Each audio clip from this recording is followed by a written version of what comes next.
नमस्ते, मैं हूं किशोर अजवाणी। घड़ी इशारा कर रही है 9 बजे रात का वक्त। 100 बात की एक बात का 100 बात की एक बात में आज कांग्रेस सांसद धीरज साहू के ठिकानों पर चल रही रेड के बीच आयकर विभाग की टीम ने जमीन के नीचे जांच करने वाली मशीनों का इस्तेमाल शुरू कर दिया। राजस्थान में सांगानेर सीट से पहली बार विधायक चुने गए भजन लाल शर्मा को बीजेपी ने विधायक दल का नेता चुन लिया, जिसके बाद उन्होंने राज्यपाल से मिलकर सरकार बनाने का दावा भी पेश कर दिया। सुखदेव गोगामेडी हत्याकांड की जांच में पता चला कि हत्यारों ने तुर्की में बनी जिगाना पिस्तौल का इस्तेमाल किया था, जिसका इस्तेमाल अतीक अहमद मर्डर केस में भी होने की खबर आई थी। और पाकिस्तान में एक आर्मी बेस पर हुए आत्मघाती हमले में 23 सैनिकों की जान चली गई। ब्रेकिंग न्यूज आ रही है रांची से, जहां कांग्रेस सांसद धीरज साहू के घर पर आयकर विभाग ने मेटल खोजने वाली मशीन के साथ तलाशी अभियान शुरू कर दिया है। आयकर विभाग के सूत्रों के मुताबिक रेड डालने गए अफसरों को इस बात की आशंका थी कि धीरज साहू ने भारी मात्रा में जेवर और कैश अपने घर की जमीन के नीचे छिपा कर रखे हैं। इसके बाद आयकर विभाग ने मिट्टी के नीचे दबे मेटल को खोजने वाली 2 मशीनें मंगवाई और धीरज साहू के घर के कोने कोने की तलाशी शुरू कर दी। शराब कारोबारी और कांग्रेस सांसद धीरज साहू के ठिकानों से मिले करोड़ों रुपए की गिनती भी बीते 7 दिन से चल रही है।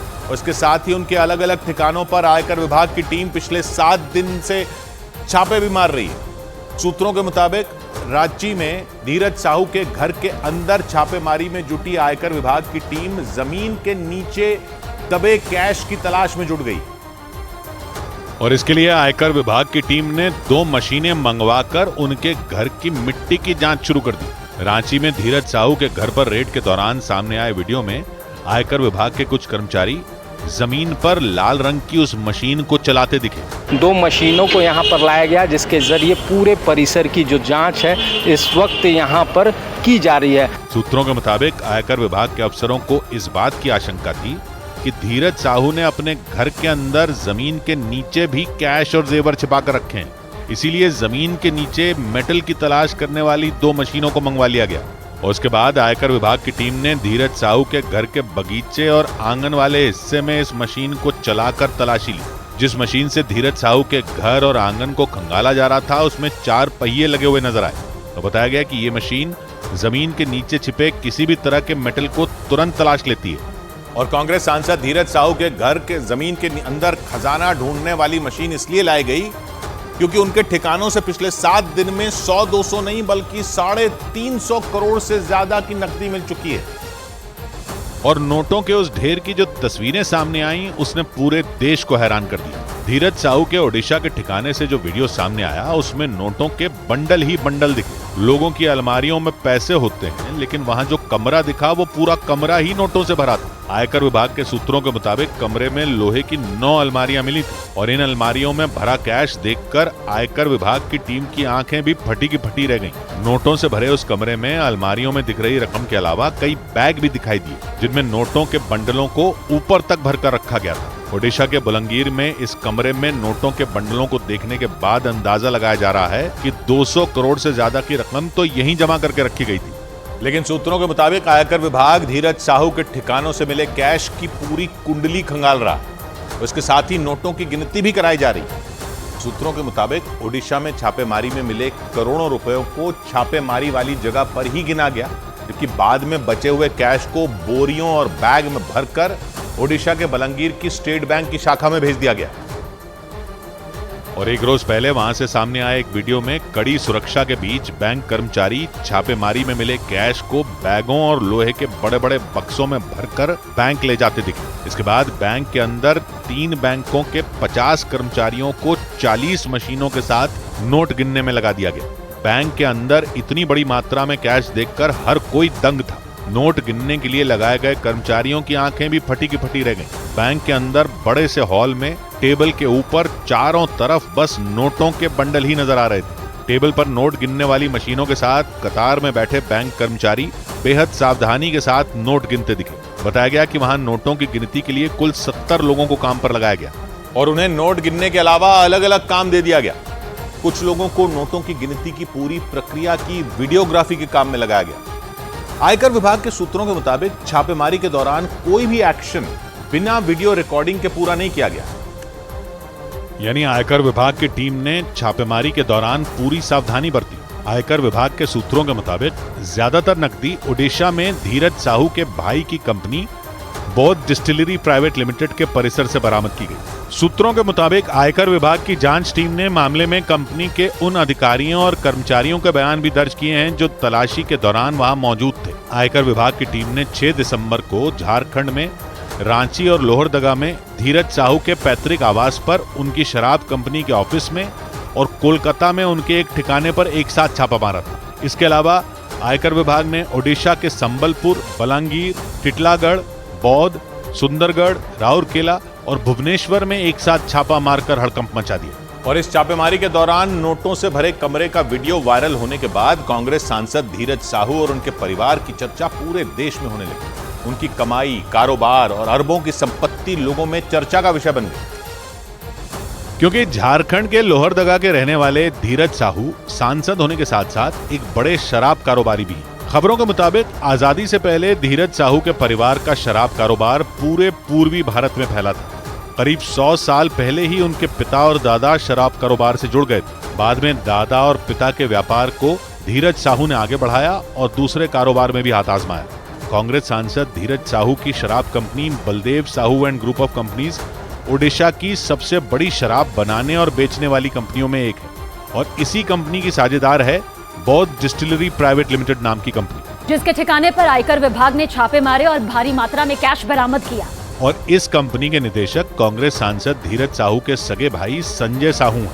आयकर विभाग के सूत्रों के मुताबिक बौद्ध डिस्टिलरी प्राइवेट लिमिटेड पर इनकम टैक्स चोरी का आरोप है। और कांग्रेस सांसद धीरज साहू के घर से मिले करोड़ों रुपयों पर तंज कसते हुए बीजेपी ने राहुल गांधी को भी निशाने पर ले लिया। बीजेपी ने इस कैश कांड की तुलना मशहूर वेब सीरीज मनी हाइस्ट से कर दी। मनी हाइस्ट वो वेब सीरीज है जिसमें 8 लुटेरे करोड़ों डॉलर की डकैती को अंजाम देते हैं। और बीजेपी ने कांग्रेस सांसद धीरज साहू के पास मिली करोड़ों की रकम के लिए इसी वेब सीरीज के जरिए कांग्रेस पर तंज कसा। केंद्रीय मंत्री किरेन रिजिजू ने जो वीडियो जारी किया उसमें पहले अलमारी में नोटों की गड्डियां दिखाई दी।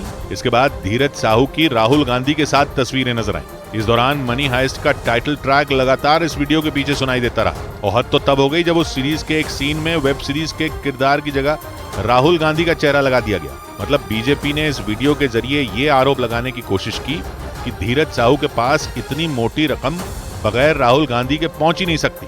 उनकी राहुल से नजदीकी दिखाने के लिए इस वीडियो के बीच में कई बार उनकी और राहुल गांधी की तस्वीरों का इस्तेमाल किया गया। उधर बड़ी खबर मध्य प्रदेश में नए मुख्यमंत्री के नाम की घोषणा के बाद चल रही सियासी हलचल से जुड़ी हुई।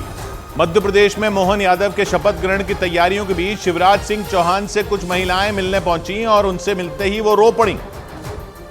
शिवराज से मिलने पहुंची महिलाएं उनके फिर से मुख्यमंत्री नहीं बनने पर भावुक हो गईं। इन महिलाओं से मुलाकात के बाद शिवराज ने एक प्रेस कॉन्फ्रेंस की जिसमें उन्होंने साफ कर दिया कि उन्हें पार्टी आलाकमान का फैसला मंजूर है। उन्होंने उनके दिल्ली नहीं जाने पर उठ रहे सवालों का भी जवाब दिया और बेधड़क होकर बयान दिया कि वो अपने लिए कुछ मांगने दिल्ली नहीं जाएंगे और पार्टी आलाकमान उन्हें जो जिम्मेदारी देगी वो उसे निभाएंगे। इस प्रेस कॉन्फ्रेंस से पहले शिवराज सिंह चौहान मुख्यमंत्री आवास पहुंचे। वहां उनकी मुलाकात कुछ महिलाओं से हुई। ये महिलाएं शिवराज से मिलते ही भावुक हो गईं और फबक फबक कर रो पड़ी। शिवराज के फिर से मध्य प्रदेश के मुख्यमंत्री नहीं बनने से दुखी इन महिलाओं ने जैसे ही उनसे बात करनी शुरू की उनका गला भराया। 2 महिलाएं तो शिवराज के सीने से लगकर रो पड़ी। अपने लिए लोगों का ऐसा प्यार देखकर शिवराज भी भावुक हो गए। उन्होंने दोनों महिलाओं के सिर पर हाथ रखकर उन्हें दिलासा दिया। देखते ही देखते वहां मौजूद ज्यादातर लोगों की आंखें नम हो गई, खासकर शिवराज सिंह चौहान से मिलने आई महिलाओं की। और वो उनसे मुलाकात के दौरान अपने आंसू पोंछती नजर आईं। कई पुरुष भी आंसू पोंछते दिखे क्योंकि शिवराज सिंह चौहान से मिलने आई इन महिलाओं को इस बात की तकलीफ थी कि शिवराज सिंह चौहान एक बार फिर मध्य प्रदेश के मुख्यमंत्री नहीं बने। एक दिन पहले मध्य प्रदेश के नए मुख्यमंत्री का ऐलान किया गया था और तय किया गया था कि मोहन यादव मध्य प्रदेश के अगले मुख्यमंत्री होंगे। और मोहन यादव के शपथ ग्रहण की तैयारियों के बीच शिवराज सिंह चौहान की सीएम आवास में इन महिलाओं से मुलाकात हुई और उन्होंने भरे हुए गले से बार बार कहा कि उन्होंने शिवराज को वोट दिया था। और आपने हमने आपके लिए बहनों ने आपको चुना है, आपको वोट दिया था भैया।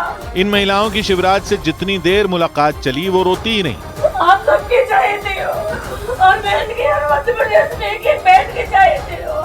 मध्य प्रदेश में बीजेपी की जबरदस्त जीत के लिए शिवराज सिंह चौहान की लाडली बहना योजना की भूमिका अहम मानी गई और नतीजे आने के बाद शिवराज सिंह चौहान लगातार लाडली बहना योजना के तहत फायदे पाने वाली महिलाओं से मिलते रहे। कहा गया कि इन मुलाकातों के जरिए शिवराज ने इशारों में आलाकमान को अपना संदेश भेजा था, लेकिन एक दिन पहले सारी तस्वीर साफ हो गई और मोहन यादव के मध्य प्रदेश के मुख्यमंत्री बनने का ऐलान होने के अगले ही दिन शिवराज सिंह चौहान से मिलने वालों का तांता लग गया।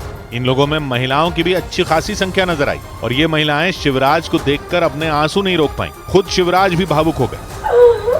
हम आपको नहीं छोड़ेंगे। मैं भी कहाँ जा रहा हूँ, मैं भी नहीं छोड़ूंगा। आपको नहीं छोड़ेंगे। इस मुलाकात के दौरान इन महिलाओं ने खुलकर जताया कि वो शिवराज के मुख्यमंत्री नहीं बनने से निराश हैं।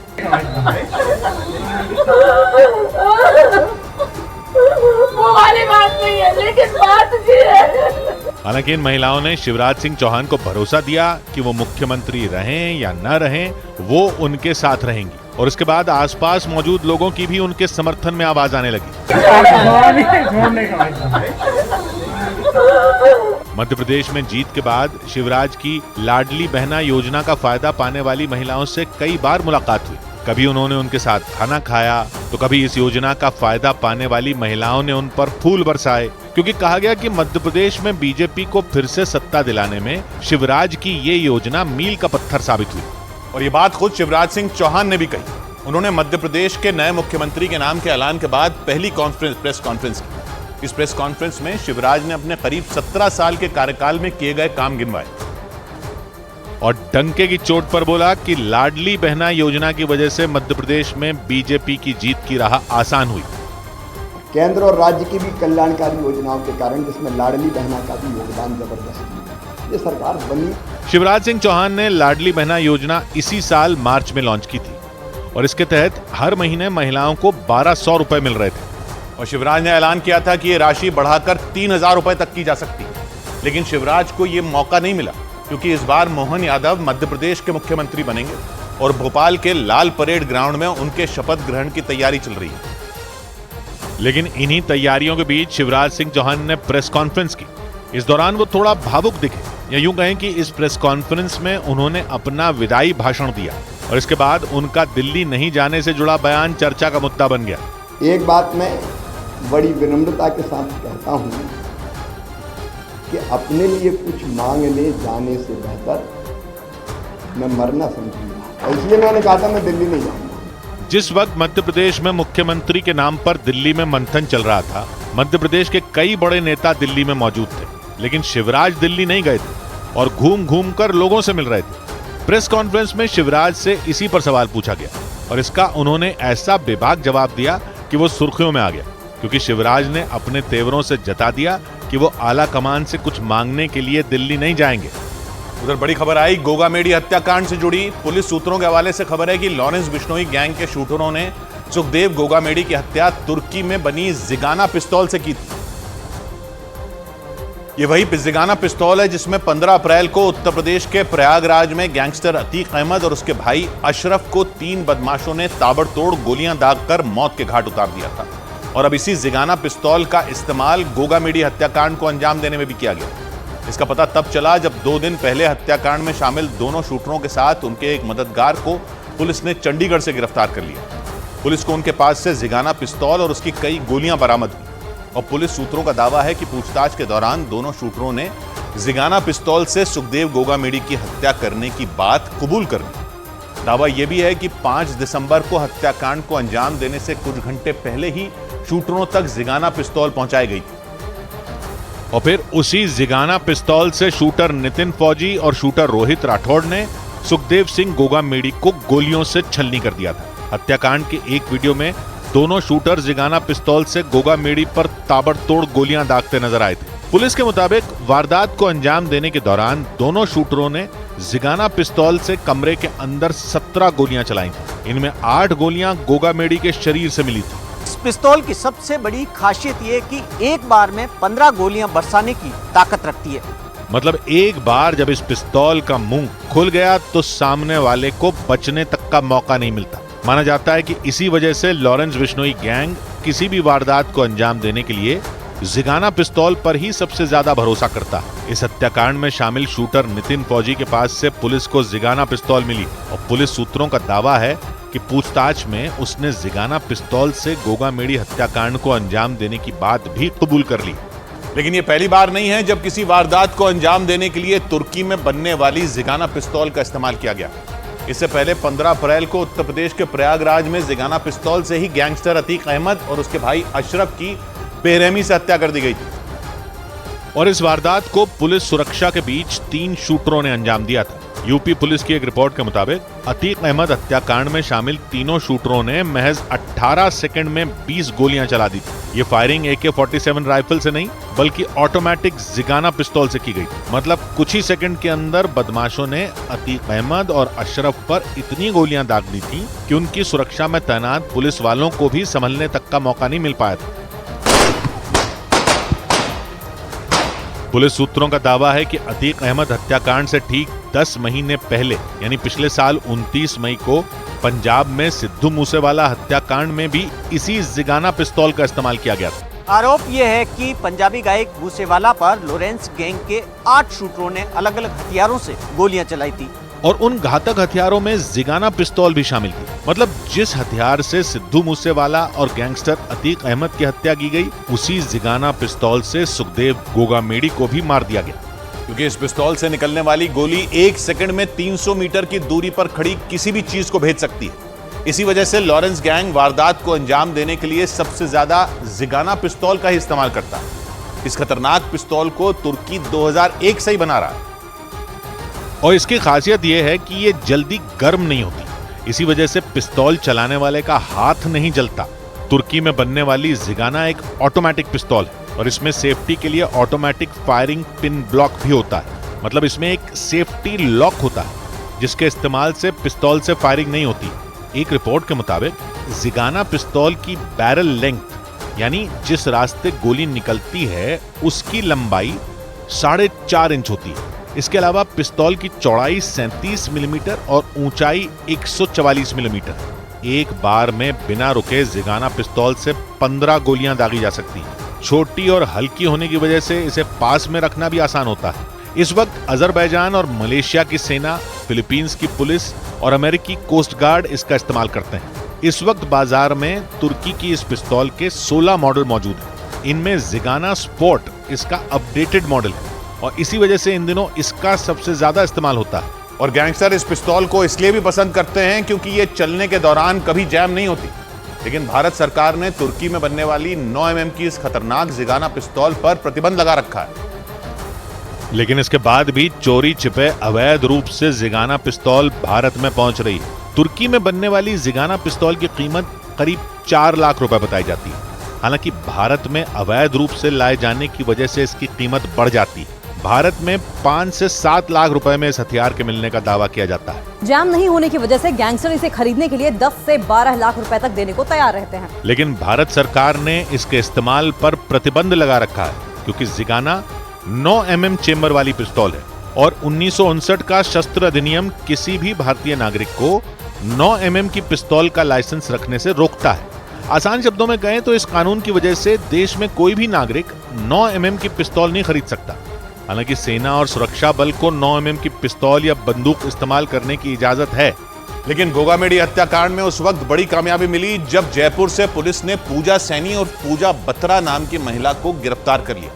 आरोप है कि गोगामेडी हत्याकांड में पूजा और उसके पति महेंद्र ने ही शूटरों तक जिगाना पिस्तौल की सप्लाई की थी और उसी जिगाना पिस्तौल से शूटरों ने गोगामेडी की हत्या कर दी थी। हालांकि पुलिस ने हथियार सप्लाई करने के आरोप में पूजा को गिरफ्तार कर लिया, लेकिन उसका हिस्ट्री शीटर पति महेंद्र फरार हो गया। पुलिस के मुताबिक पूजा और उसका पति महेंद्र जयपुर के जगतपुरा इलाके में रहते हैं और आरोप है कि 1 हफ्ते तक शूटर नितिन फौजी उनके घर में ही रुका था। मतलब 5 दिसंबर को हत्याकांड को अंजाम देने के पहले नितिन फौजी को पूजा ने अपने घर में 1 हफ्ते तक पनाह दी थी। और पुलिस के सूत्र बताते हैं कि लॉरेंस गैंग के गुर्गे महेंद्र के पास हथियारों का जखीरा है और हत्याकांड को अंजाम देने के लिए शूटर नितिन फौजी ने 2 जिगाना पिस्तौल ली थी। सूत्रों के मुताबिक इसके बाद महेंद्र ने ही शूटरों को हत्याकांड वाले दिन अजमेर रोड के पास अपनी कार से पहुंचाया था और उन्हें 50-50 हजार रुपए भी दिए थे। जांच के दौरान पुलिस को पूजा और महेंद्र के घर से AK-47 राइफल की एक तस्वीर भी मिली। शक यह है कि पिछले साल गैंगस्टर राजू ठेठ की हत्या के वक्त इस हथियार को जयपुर लाया गया था। और पुलिस सूत्रों का दावा है कि लॉरेंस गैंग का गुर्गा महेंद्र अपने मोबाइल फोन से शूटर नितिन फौजी की गैंगस्टर रोहित गोदारा से बात करवाता था। जांच में यह बात भी सामने आई कि हत्याकांड को अंजाम देने के लिए शूटर नितिन फौजी 28 नवंबर को ही जयपुर आ गया था और वो तभी से आरोपी पूजा और महेंद्र के घर पर रह रहा था। पुलिस सूत्रों के मुताबिक जिस कमरे में नितिन फौजी रुका था उसका दरवाजा हमेशा बंद रहता था। पूजा ही नितिन फौजी के लिए खाना बनाती थी और उसे कमरे में ही खाना देती थी। मतलब शूटर नितिन फौजी अपने कमरे से बाहर नहीं निकलता था। सूत्रों के मुताबिक पूछताछ के दौरान पूजा ने बताया कि महेंद्र अपने मोबाइल फोन से दुबई में बैठे गैंगस्टर रोहित गोदारा और उसके साथी वीरेंद्र चारण से नितिन फौजी की बात करवाता था। और ये भी दावा किया गया कि वारदात वाले दिन महेंद्र ने शूटर नितिन फौजी को कई सारी पिस्तौल दिखाई थी, लेकिन उन हथियारों में उसने अपने लिए 2 जिगाना पिस्तौल और दूसरे शूटर रोहित राठौड़ के लिए 1 जिगाना पिस्तौल रखी थी। सूत्र बताते हैं कि लॉरेंस बिश्नोई गैंग के लिए काम करने वाले महेंद्र ने 29 नवंबर को शूटर रोहित राठौड़ के लिए अपने नाम पर एक बाइक भी खरीदी थी और हत्याकांड के बाद उसी बाइक से शूटर नितिन फौजी और रोहित राठौड़ को फरार होना था। पुलिस सूत्रों के मुताबिक लॉरेंस गैंग का प्लान यह था कि गोगामेडी के घर से कुछ ही दूरी पर शूटरों के लिए पहले से ही बाइक खड़ी मिलेगी ताकि हत्याकांड को अंजाम देने के बाद शूटर नितिन फौजी और शूटर रोहित राठौड़ आसानी से फरार हो सके। लेकिन पुलिस सूत्रों के मुताबिक लॉरेंस गैंग का यह प्लान किसी वजह से ऐन वक्त पर फेल हो गया था, क्योंकि जैसे ही दोनों शूटर जिगाना पिस्तौल से गोगामेडी की हत्या करने के बाद दौड़ते हुए गली के नुक्कड़ पर पहुंचे तो उन्हें वहां कोई बाइक नहीं मिली थी। शूटरों का दावा है कि बाइक नहीं मिलने की वजह से दोनों शूटरों को पकड़े जाने का डर सताने लगा था और इसी वजह से दोनों बुरी तरह घबरा गए थे। इसके बाद फरार होने के लिए शूटर नितिन और शूटर रोहित ने एक कार को रोकने की कोशिश की, लेकिन उनके हाथों में हथियार देखते ही ड्राइवर ने वहां से कार दौड़ा दी थी। इसके बाद दोनों ने एक स्कूटर सवार को निशाना बनाया। स्कूटर छीनने के लिए दोनों ने उसके गाल और कमर पर गोली तक मार दी और फिर उसी के स्कूटर से दोनों वहां से फरार हो गए थे। लेकिन इन सबके बीच हरियाणा से एक चौंकाने वाली जानकारी सामने आई, क्योंकि हरियाणा पुलिस के सूत्रों के मुताबिक गोगामेडी हत्याकांड को 2 नहीं बल्कि 3 शूटर अंजाम देने वाले थे। मतलब गोगामेडी को मारने के लिए लॉरेंस गैंग ने 3 शूटरों का इंतजाम किया था। लेकिन हरियाणा पुलिस के सूत्रों का दावा है कि गोगामेडी हत्याकांड से कुछ रोज पहले ही लॉरेंस गैंग के तीनों शूटर गिरफ्तार हो गए। सूत्रों के मुताबिक लॉरेंस गैंग के इन तीनों शूटरों के नाम भवानी सिंह उर्फ रॉनी, राहुल और सुमित है। इन पर हरियाणा पुलिस पर फायरिंग करने का आरोप है। पुलिस सूत्रों के मुताबिक इन तीनों के साथ शूटर नितिन फौजी भी मौजूद था, इसी वजह से पुलिस को उसकी भी तलाश थी। हालांकि पुलिस ने लॉरेंस गैंग के तीनों शूटर्स को हरियाणा के हिसार से गिरफ्तार कर लिया था, लेकिन नितिन फौजी वहां से फरार हो गया था। हालांकि इस दौरान वो हरियाणा की भोंडसी जेल में बंद अपने दोस्त रॉनी के संपर्क में रहा। सूत्र बताते हैं कि रॉनी ने जेल से नितिन फौजी की रोहित गोदारा और वीरेंद्र चारण से बात करवाई थी। दोनों गैंगस्टरों ने नितिन फौजी को झांसा दिया था कि वो उसे फर्जी पासपोर्ट से कनाडा भेज देंगे, लेकिन उससे पहले उसे जयपुर में एक हत्या करनी है। मतलब दोनों ने उसे लालच देकर रोहित राठौड़ के साथ हत्याकांड को अंजाम देने के लिए राजी कर लिया था। उधर बिहार के कैमूर से एक एटीएम को लूटने का ऐसा वीडियो सामने आया जिसने सनसनी मचा दी, क्योंकि वहां 2 बदमाश एटीएम में घुसे और फिल्मी अंदाज में वहां से 17 लाख रुपए लूटकर फरार हो गए। और इसके लिए उन बदमाशों ने काफी देर तक गैस कटर से उस एटीएम को काटा और उससे पैसे निकालकर भाग गए। ये पूरी वारदात वहां लगे एक सीसीटीवी कैमरे में रिकॉर्ड हो गई और उस वीडियो में एक बदमाश धीरे से एटीएम बूथ के शटर को खोलकर अंदर घुसता नजर आया। उसके बाद उस बदमाश ने अपने बैग से गैस कटर निकाला और एटीएम को काटने में जुट गया। इस दौरान उस बदमाश का दूसरा साथी भी चुपके से एटीएम बूथ के अंदर घुसता दिखाई दिया और फिर उन दोनों ने मिलकर उस एटीएम को काटना शुरू कर दिया। इस दौरान एक बदमाश एटीएम को काटता नजर आया तो दूसरा बदमाश मुंह पर कपड़ा बांधे वहां बैठा दिखाई दिया। गैस कटर का इस्तेमाल करने की वजह से उस एटीएम बूथ में धुआं भर गया था और उसकी वजह से वहां लगा फायर अलार्म बज गया। लेकिन वो बदमाश इतने बेखौफ थे कि उन्होंने इस अलार्म की परवाह नहीं की और उस एटीएम को काटने में लगे रहे। और जब आखिरकार वो एटीएम मशीन कट गई तो उन बदमाशों ने उससे कैश निकाला और वहां से फरार हो गए। और इस वारदात के बाद उस पूरे इलाके में दहशत फैल गई, क्योंकि जहां वो एटीएम मौजूद था वो कैमूर जिले का कोई ऐसा इलाका नहीं था जो सुनसान रहता, बल्कि उस सड़क से 24 घंटे गाड़ियों का आना जाना लगा रहता।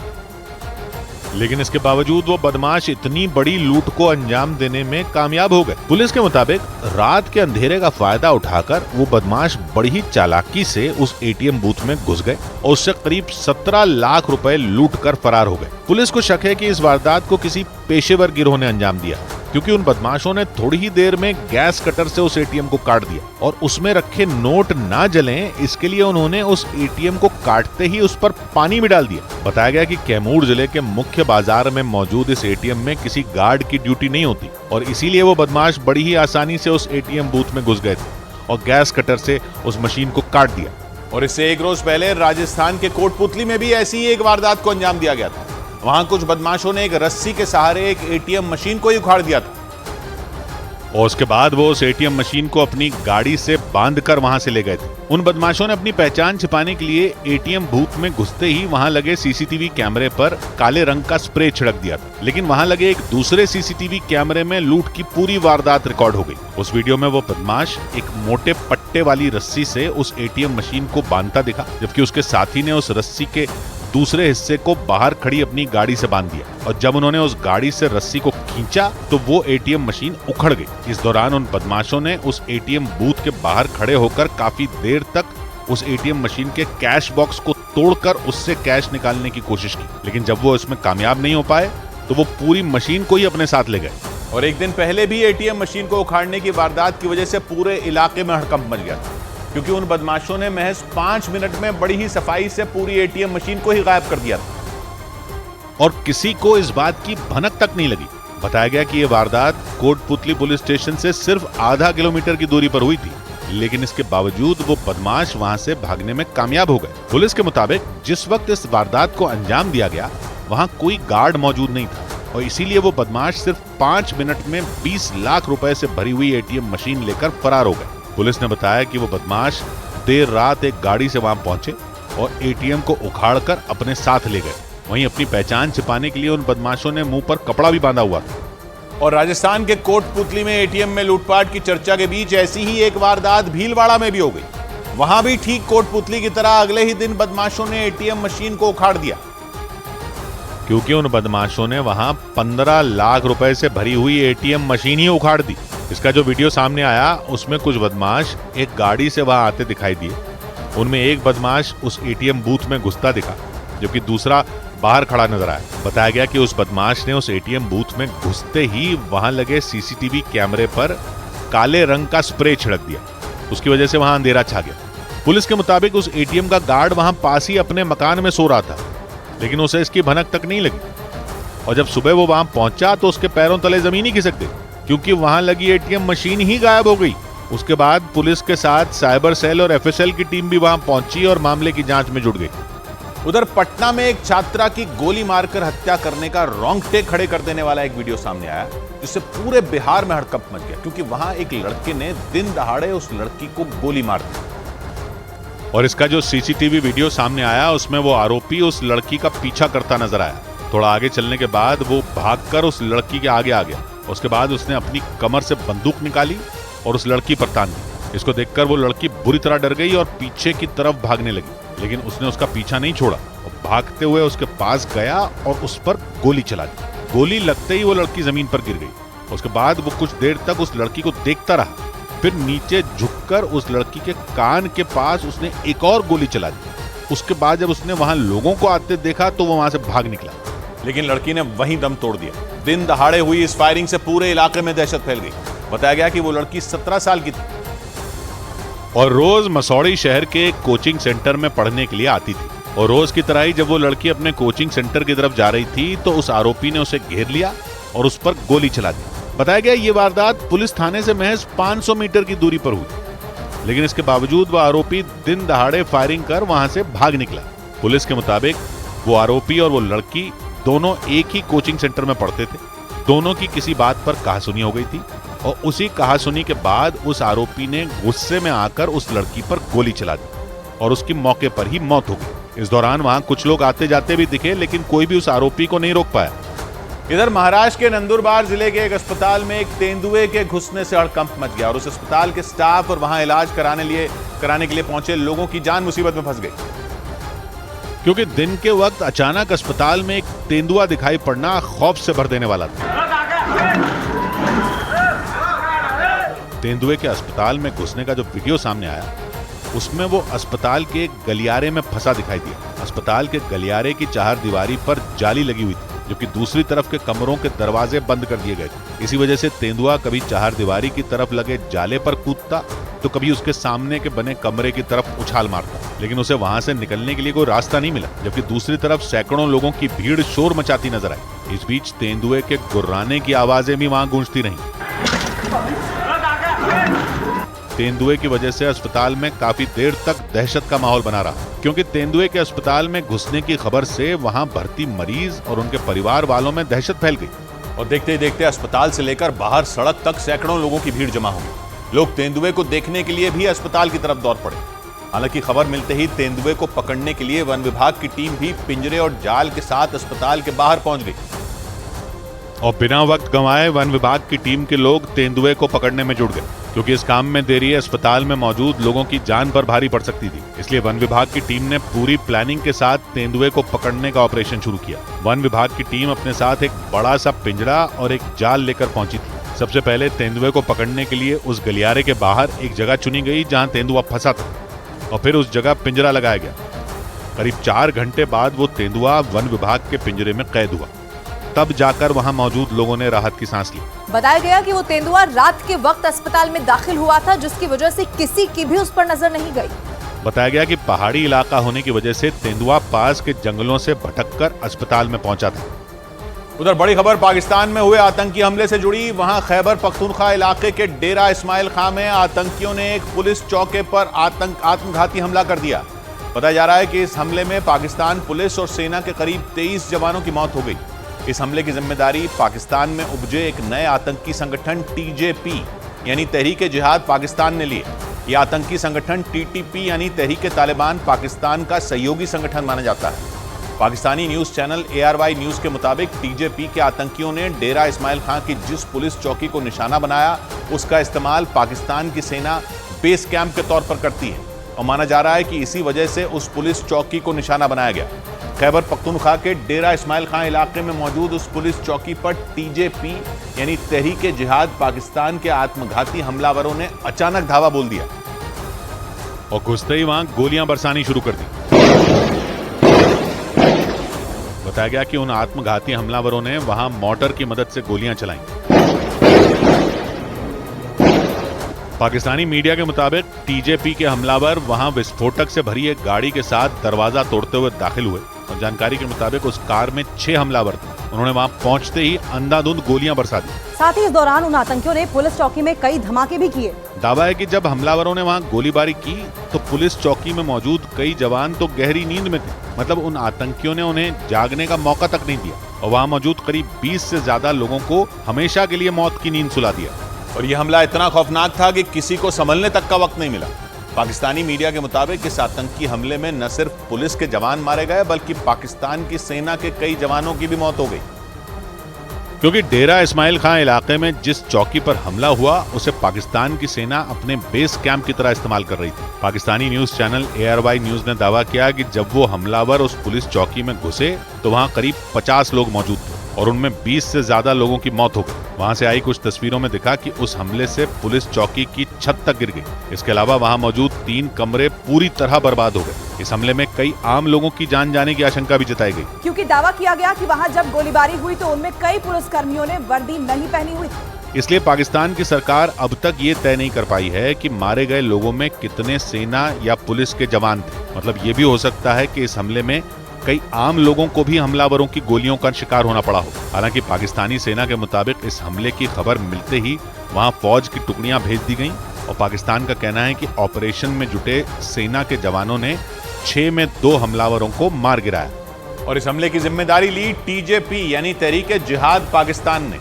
ये वो आतंकी संगठन है जो इसी साल बना है, और 1 साल के अंदर इसने पाकिस्तान की नाक में दम कर रखा है। ऐसा इसलिए क्योंकि माना जाता है कि टीजेपी पाकिस्तान के सबसे बड़े दुश्मन टीटीपी यानी तहरीक तालिबान पाकिस्तान का ही हिस्सा है।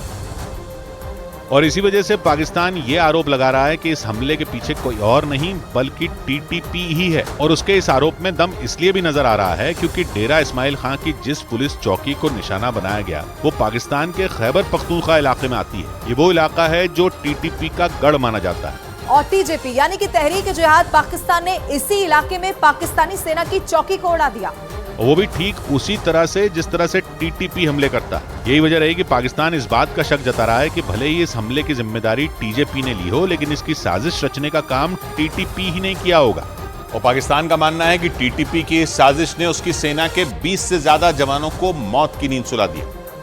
डेरा इस्माइल खां में हुआ यह आत्मघाती हमला जनवरी में हुए पेशावर मस्जिद धमाके के बाद इस साल का सबसे बड़ा हमला माना जा रहा है, क्योंकि पाकिस्तानी मीडिया के मुताबिक इस हमले में 20 से ज्यादा लोगों की मौत हो गई और कई लोगों के मलबे में दबे होने की आशंका जताई गई। इससे पहले इसी साल जनवरी में पेशावर में भी आत्मघाती हमला हुआ था। वहां दोपहर की नमाज के दौरान मस्जिद में इतना जोरदार धमाका हुआ था कि लाशों का ढेर लग गया था।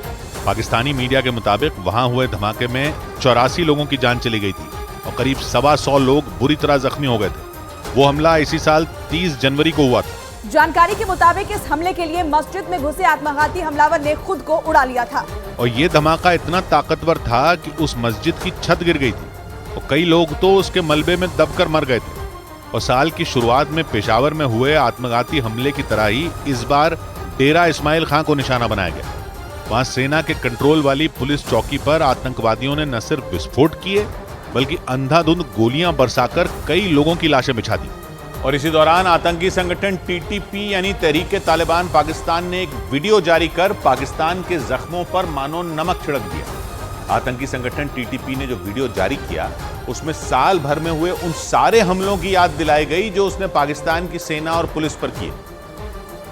और ये कोई छोटे मोटे हमले नहीं थे बल्कि ये वो आतंकी घटनाएं थीं जिनमें पाकिस्तान की सेना और पुलिस के कई अधिकारी मारे गए।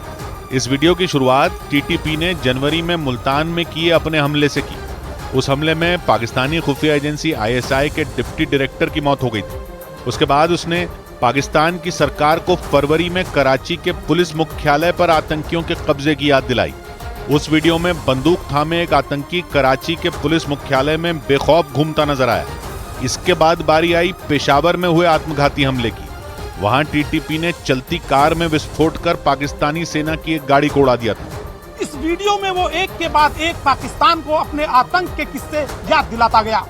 और एक जगह तो उसके आतंकी पाकिस्तानी जवानों को निशाना बनाने के बाद उनके शवों को गाड़ी से घसीटकर बाहर निकालते नजर आए। इस दौरान टीटीपी ने पिछले महीने मियांवाली एयरबेस समेत साल भर में हुए कई आत्मघाती हमलों की जिम्मेदारी लेते हुए पाकिस्तान को हद में रहने की चेतावनी भी दी।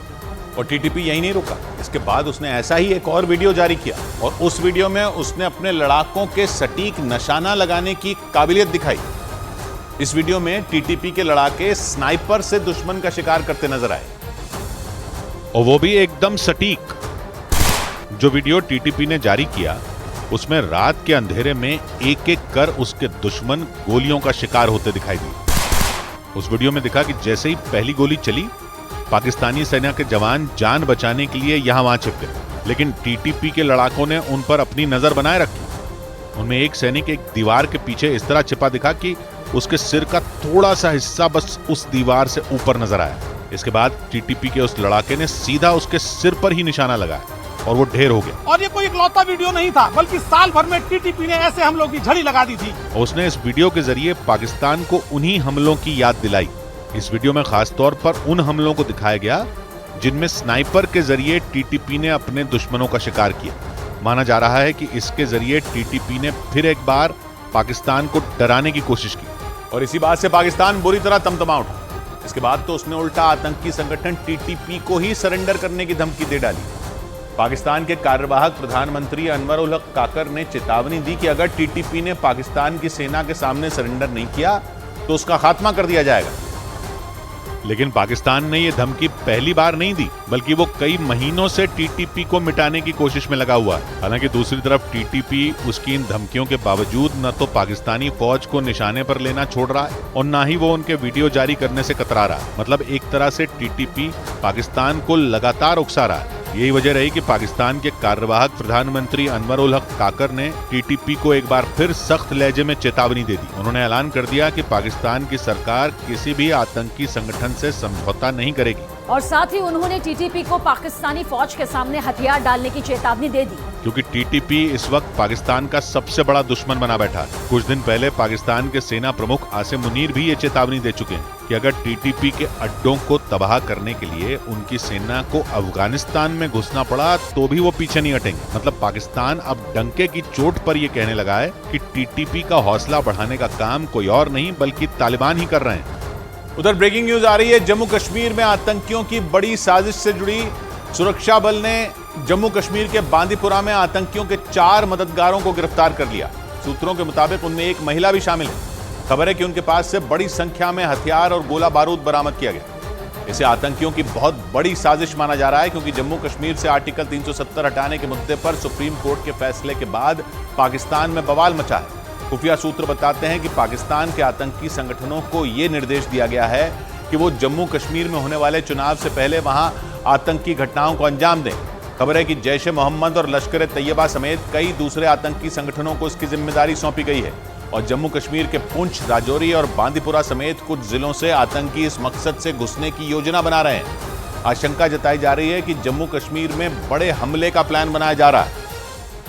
और खबर है कि पाकिस्तान के कई आतंकी संगठनों को इसकी जिम्मेदारी सौंपी गई है। खुफिया सूत्रों के मुताबिक आतंकियों के आकाओं ने जैश ए मोहम्मद और लश्कर ए तैयबा समेत कई आतंकी संगठनों को निर्देश दिया है कि वो जम्मू कश्मीर में एक बार फिर हमले का प्लान बनाना शुरू कर दें। आतंकी संगठनों को यह भी निर्देश दिया गया है कि वो जम्मू कश्मीर के बड़े नेताओं को निशाना बनाएं। और यही नहीं, उन्हें खास तौर पर बीजेपी के नेताओं को टारगेट करने के लिए कहा गया है। और खबर है कि आतंकी संगठनों का प्लान जम्मू कश्मीर में होने वाले चुनावों से पहले बड़े पैमाने पर लोगों को डराने का है, ताकि ऐसा दिखाया जा सके कि वहां के हालात चुनाव करवाने लायक नहीं है। एक दिन पहले ही सुप्रीम कोर्ट ने जम्मू कश्मीर से आर्टिकल 370 हटाने के केंद्र सरकार के फैसले को सही ठहराया। साथ ही वहां अगले साल सितंबर तक चुनाव कराने के निर्देश भी दिए। इस बीच सूत्रों का कहना है कि आतंकियों के इस प्लान की भनक लगते ही सुरक्षा एजेंसियां अलर्ट हो गईं और खतरे को देखते हुए जम्मू कश्मीर के बड़े नेताओं की सुरक्षा बढ़ाने की तैयारी कर ली गई।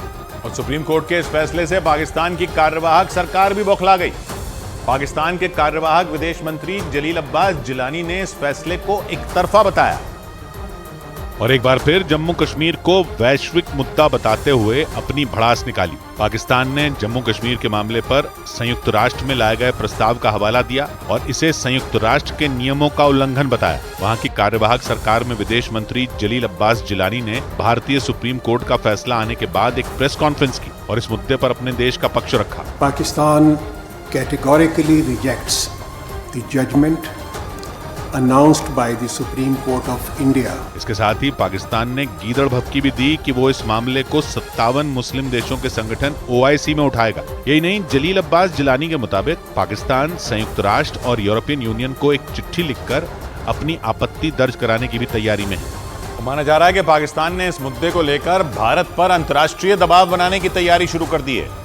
खबर है कि पाकिस्तान मुस्लिम देशों के संगठन OIC में यह मुद्दा जोर शोर से उठाने का प्लान बना रहा है ताकि भारत पर वो अंतर्राष्ट्रीय दबाव बना सके। हालांकि पाकिस्तान ने जब जब ये चाल चली उसे नाकामी के सिवा कुछ हासिल नहीं हुआ। पिछले कई दशक से पाकिस्तान सऊदी अरब की मदद से OIC का इस्तेमाल जम्मू कश्मीर के मुद्दे पर भारत को घेरने के लिए कर रहा है। लेकिन भारत के पलटवार से वो अपने मकसद में कभी कामयाब नहीं हो सका।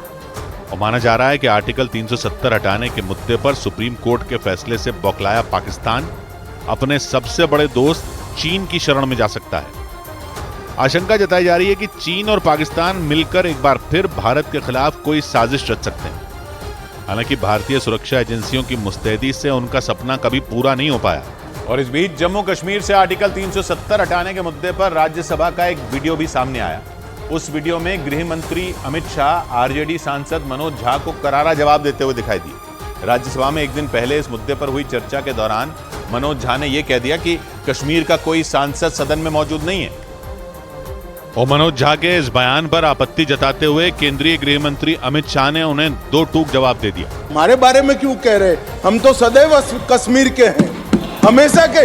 आपके बारे में वो सच हो सकता है, हमारे बारे में आप कैसे स्टेटमेंट कर सकते हो भाई? मनोज झा के बयान पर पलटवार करते हुए अमित शाह यहीं नहीं रुके, बल्कि उन्होंने एक बार फिर साफ कर दिया कि कश्मीर देश का अभिन्न अंग है। कश्मीर से लेकर कन्याकुमारी और द्वारका से लेकर नॉर्थ ईस्ट तक हर व्यक्ति का कश्मीर है और हर कश्मीरी का देश है। मनोज झा को दिए गए अमित शाह के इस जवाब के बाद बीजेपी के सांसद मेज थपथपाते नजर आए।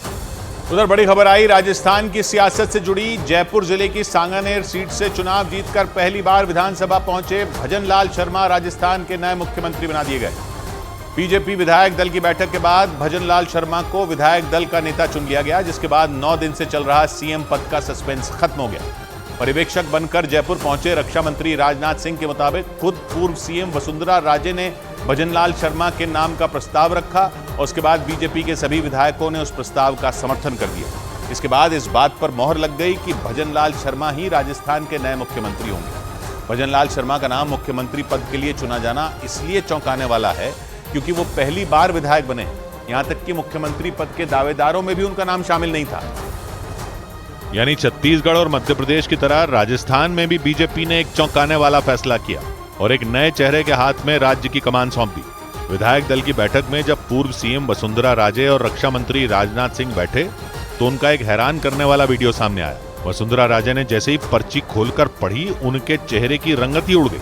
पलटकर उन्होंने राजनाथ सिंह की तरफ भी देखा, लेकिन रक्षा मंत्री राजनाथ सिंह का ध्यान उस वक्त उनकी ओर नहीं था। चर्चा यह है कि इस पर्ची में ही वसुंधरा राजे को नए सीएम भजन लाल शर्मा का नाम बताया गया। हालांकि वसुंधरा राजे भी पार्टी के फैसले के साथ खड़ी रही। मंच पर भजन लाल शर्मा को बुलाए जाने के बाद उन्होंने खुद विधायक दल के नए नेता को फूलों का गुलदस्ता देकर उन्हें बधाई दी।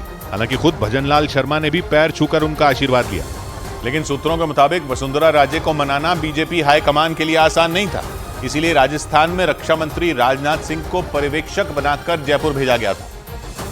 और सूत्रों के मुताबिक राजनाथ सिंह ने वसुंधरा राजे के साथ 1 घंटे की लंबी बैठक की और इसके बाद वसुंधरा राजे को मनाने में वो कामयाब हुए। मुख्यमंत्री के नाम का ऐलान करते हुए भी राजनाथ ये बताना नहीं भूले कि उनके नाम का प्रस्ताव खुद वसुंधरा राजे ने दिया। श्रीमती वसुंधरा राजे के द्वारा श्री भजन लाल शर्मा का नाम प्रस्तावित किया गया और सर्वसम्मत से सभी ने इनका समर्थन किया है। भजन लाल शर्मा को सीएम बनाने के अलावा दिया कुमारी और प्रेमचंद बेरवा को डिप्टी सीएम चुन लिया गया। हालांकि वसुंधरा राजे के समर्थकों को भजन लाल शर्मा को सीएम बनाने का फैसला रास नहीं आया। जीरो से शुरुआत करनी पड़ेगी राजस्थान को और आगे बढ़ने के लिए बहुत समय लगेगा। राजस्थान प्रदेश के जो हालात हैं, इतनी दयनीय हालात में जो कांग्रेस छोड़ के गई है, उस हालातों को सुधारने के लिए एक मैच्योर सीएम की बहुत जरूरत थी। हालांकि वसुंधरा राजे ने बाद में ट्वीट के जरिए भी भजन लाल शर्मा को बधाई और शुभकामनाएं दी। और इस खबर के फौरन बाद भजन लाल शर्मा के घर पर जश्न शुरू हो गया।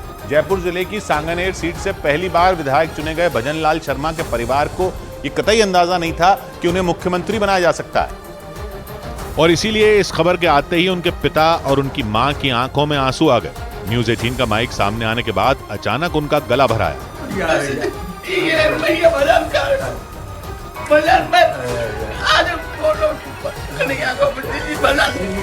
बेटा भजन कर रहे भगवान की जय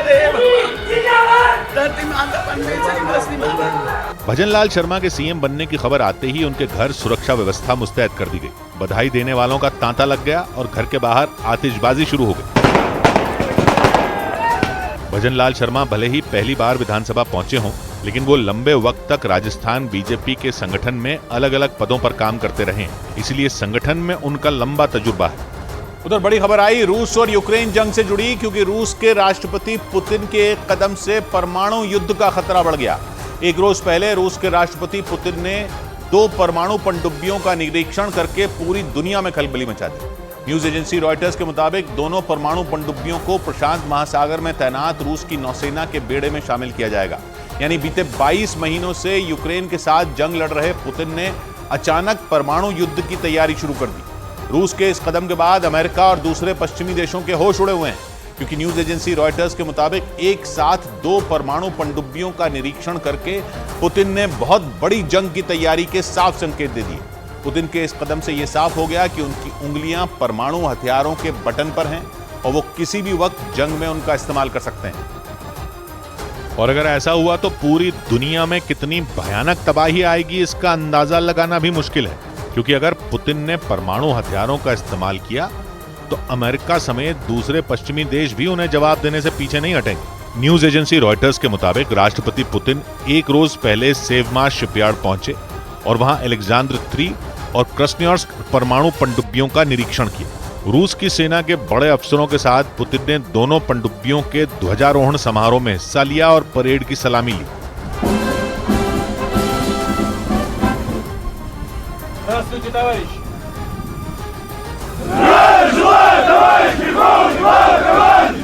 इसके बाद वो परमाणु पनडुब्बी अलेक्जेंडर III के अंदर पहुंच गए और एक एक चीज की बारीकी से जानकारी ली। लेकिन खबरों के मुताबिक पुतिन के परमाणु पनडुब्बियों के निरीक्षण की खबर ने अमेरिका के राष्ट्रपति बाइडेन की नींद उड़ा दी, क्योंकि न्यूज एजेंसी रॉयटर्स के मुताबिक पुतिन ने अपनी इन दोनों पनडुब्बियों को प्रशांत महासागर में तैनात करने का प्लान बना लिया ताकि प्रशांत क्षेत्र में अमेरिका की बढ़ती ताकत को वक्त आने पर करारा जवाब दिया जा सके। रूस के राष्ट्रपति पुतिन ने बताया कि परमाणु पनडुब्बी अलेक्जेंडर III और क्रास्नोयार्स्क बहुत जल्द प्रशांत महासागर में तैनात रूसी नौसेना के बेड़े में शामिल हो जाएंगे। Работа по повышению военно-морской мощи России, безусловно. ये वो इलाका है जहां अमेरिका ने अपने युद्धपोत और पनडुब्बियां तैनात कर रखी हैं। इस इलाके में अपनी परमाणु पनडुब्बियों की तैनाती की तैयारी करके पुतिन ने अमेरिका को घेरने के साथ ही बड़ी जंग के संकेत दे दिए, क्योंकि यूक्रेन के साथ बीते 22 महीनों से जारी जंग में अमेरिका ने खुलकर ज़ेलेंस्की की मदद की है।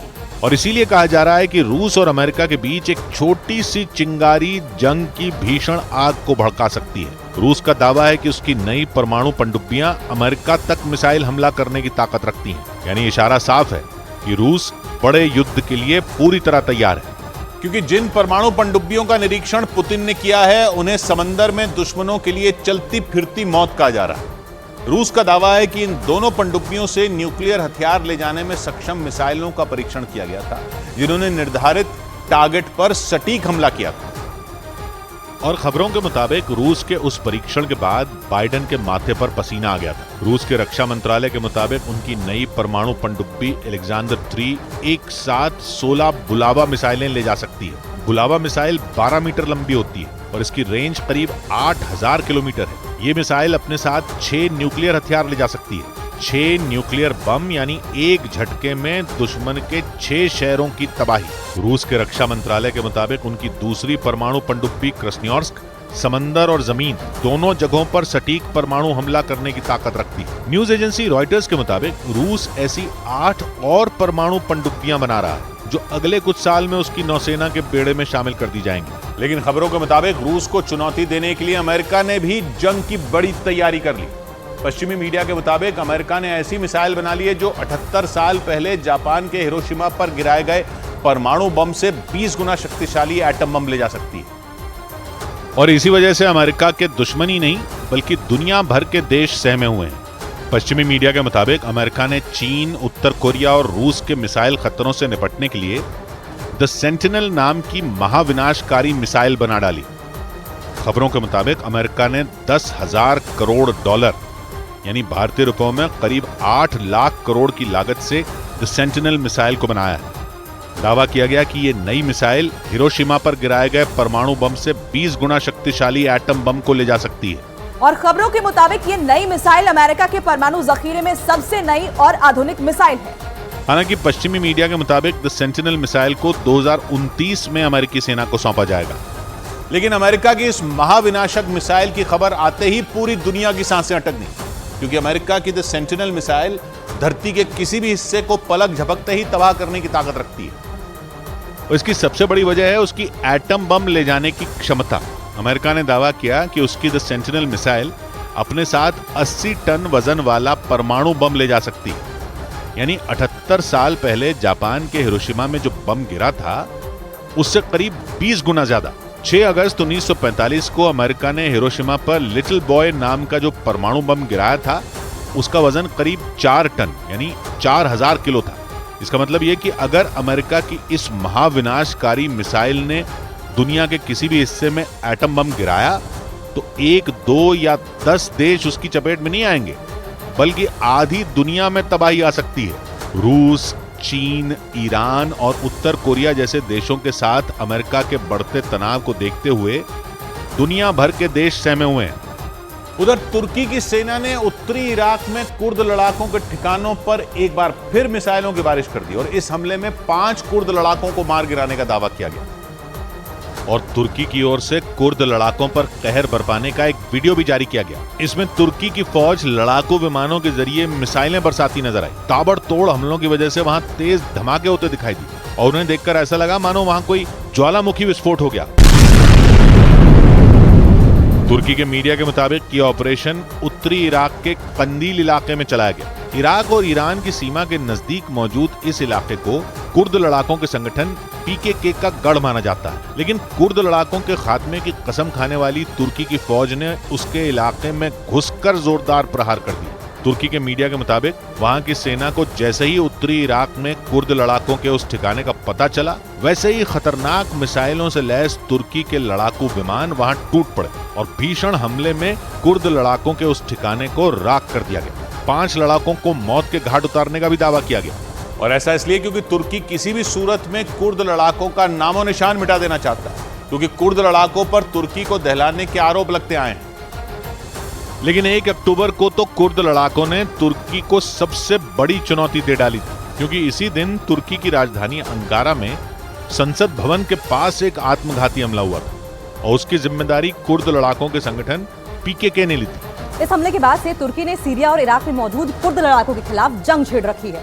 तुर्की की सेना वहां एक के बाद एक हवाई हमले कर रही है। तुर्की के मीडिया के मुताबिक पिछले 2 महीनों में तुर्की की सेना कुर्द लड़ाकों के 200 से ज्यादा ठिकानों को मिट्टी में मिला चुकी है। तुर्की के राष्ट्रपति रजब तैयब एर्दोआन साफ कर चुके हैं कि उनकी सेना तब तक नहीं रुकेगी जब तक वो तुर्की के सबसे बड़े दुश्मन यानी कुर्द लड़ाकों का सफाया नहीं कर देती।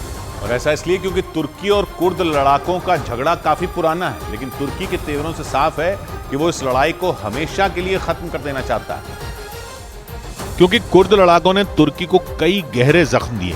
तुर्की का आरोप है कि बीते 35 साल में कुर्द लड़ाकों के हमलों में उसके 40,000 से ज्यादा लोगों की मौत हो चुकी है और उनमें बड़े पैमाने पर महिलाएं और बच्चे भी शामिल हैं। और कुर्द लड़ाकों की इसी बर्बरता की वजह से तुर्की उन्हें आतंकी मानता है, जबकि कुर्द समुदाय के मुताबिक उसके लड़ाके एक अलग देश के लिए लड़ाई लड़ रहे हैं। कुर्द समुदाय के लोग सीरिया, इराक, ईरान, तुर्की और अर्मेनिया में रहते हैं। उनकी आबादी करीब 3.5 करोड़ है और वो अपने लिए एक अलग देश कुर्दिस्तान की मांग करते हैं और इस देश को बनाने के लिए इराक के उत्तरी, तुर्की के दक्षिणी और सीरिया के उत्तरी इलाकों को एक साथ जोड़ने की मांग है।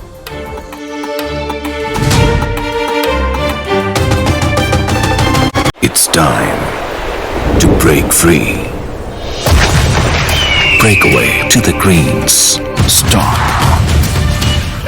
Start again and just let it all go. With JK Tyre's Ranger 80. JK Tyre, total control. ये नया इंडिया, नए नजरिए का इंडिया, जहां लोगों का नंबर 1 भरोसा बनता है वो जो उनके मुद्दे, उनकी आवाज निडर होकर उठाता है, लोगों की नंबर 1 पसंद बनता है वो जो सिर्फ रफ्तार नहीं जिम्मेदारी पर भी विश्वास रखता है। देश का नंबर 1 न्यूज चैनल बनता है वो जो देश हित और जनहित दोनों को सर्वोपरि समझता है। न्यूज़ 18 इंडिया, नए इंडिया का नया number 1 news channel. It's time to break free. Break away to the greens. Stop.